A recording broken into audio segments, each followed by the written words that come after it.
سوال نمبر 10 ہے، آئیے دیکھتے ہیں کیا پوچھا گیا ہے۔ منکرین آخرت کے شبہات کا جواب قرآن کی روشنی میں دے دیجیے۔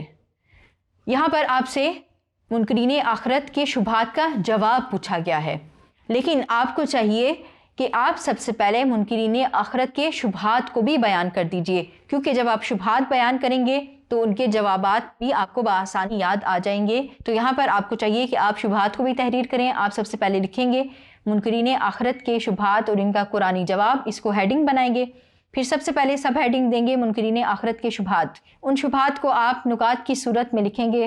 3 شبہات آپ کے سامنے قرآنی آیت کی روشنی میں بیان کیے گئے، ان کو آپ لکھ دیں گے۔ پھر اگلی ہیڈنگ دیں گے کہ منکرین آخرت کے شبہات کا قرآنی جواب، اور اسی طرح آپ قرآن کی ریفرنس سے ان کے شبہات کو بیان کر دیں گے، ان کا جواب دے دیں گے، تو آپ کا جواب مکمل ہو جائے گا۔ امید کرتی ہوں آپ کو سمجھ آئی ہوگی۔ آئیے بڑھتے ہیں اگلے سوال کی طرف۔